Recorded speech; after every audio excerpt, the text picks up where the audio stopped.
Hello and welcome to Christmas Crafts 365. Today I'm going to be sharing with you how I made 8 different Christmas shadow boxes using boxes from the Dollar Tree. For this video, I've sped up the process just a little bit for you by already having the box painted, the paper applied to the background, and the sparkly diamond dust already on the inside of each box. If you're wanting to watch the entire process, I have 2 other videos where I show you all the steps incomplete, but for this one I'm just going to be decorating the inside. And as you can see, this first box is a vintage Santa themed. I have this really cute Letters to Santa mailbox that I found that was a Christmas ornament, a vintage Santa that was originally a pick to go in a centerpiece, and I'm making it kind of, a mailbox themed, like you're mailing your letter to Santa. I also have these really cute poinsettias and snowflakes that I found at Hobby Lobby, the tree I got from Walmart, and I'm also going to be putting my Buffalo snow, in the bottom of the box by just gluing it into the box. Now, vintage Santas aren't for everyone, but I think this one is really cute and precious. I do a variety of themes in this video.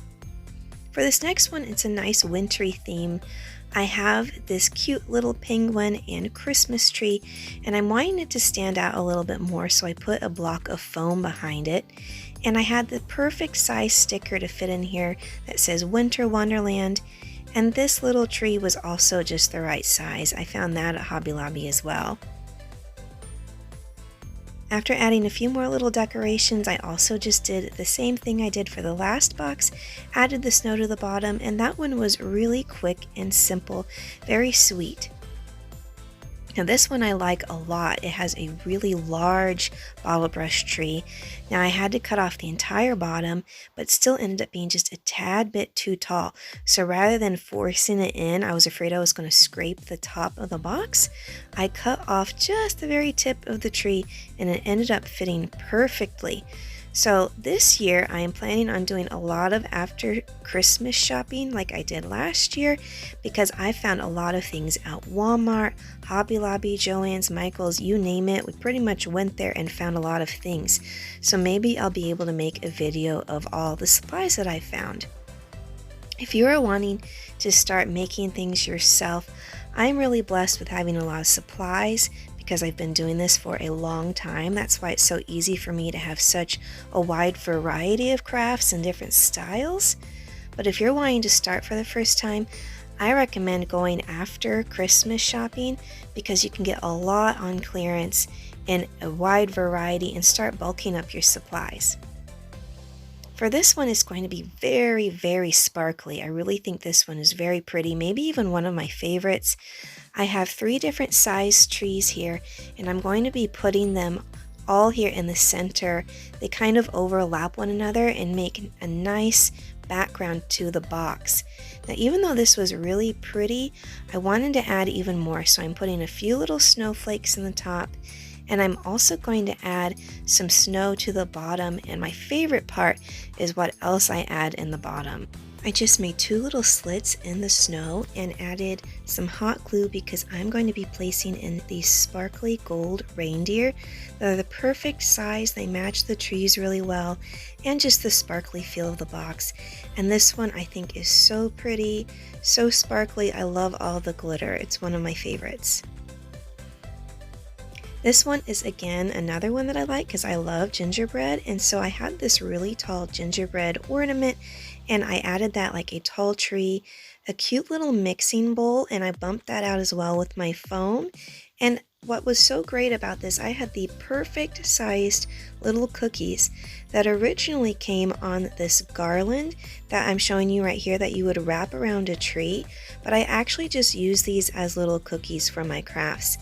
I glued them down to kind of look like they're either falling into the bowl or jumping out of the bowl. And this could be icing, it could be snow, the little felt I put in the bottom. And because I raised them up a little high, I also add a little bit of my snow to the background. And the last finishing touch was this little spatula that I had, and I glued it in here on its side like you've just laid it down after mixing all your cookies.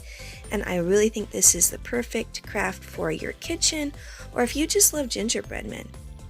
Now this one I think is still really cute, but it didn't quite turn out probably as well as I wanted to. I'm not sure if the sizes look quite right, but I had this really cute foam mushroom covered in felt that I got actually from the party section of Hobby Lobby. I also had these two cute gnomes that were a great size, and I wanted to make it look like they're kind of in the middle of the woods with this giant mushroom. Maybe that mushroom is their version of a Christmas tree.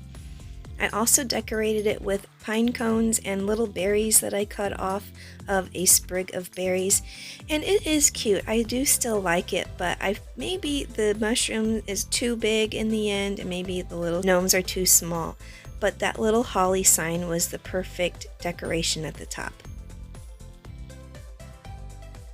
Now this is another vintage themed one. I had this giant Santa sticker, and all these boxes come in different sizes at the Dollar Tree. So if you're looking for something a little bit bigger or a little bit smaller, they really have all the sizes you could want. So it was great, perfect size for this large Santa. This Merry Christmas sticker matched really well as well. And then something was missing in the bottom, so I have all these little vintage ornaments, and this rocking horse was the perfect match, and I really like this one too. I think it's perfect if you're a vintage Christmas lover. Now this is going to be the very last one. I've had several of you comment that you like nutcrackers with my nutcracker video about the clothespins. So this one I like as well. It has a couple of little nutcrackers kind of guarding the tree, and I made the tree a little bit taller so that it wasn't too short for our nutcrackers.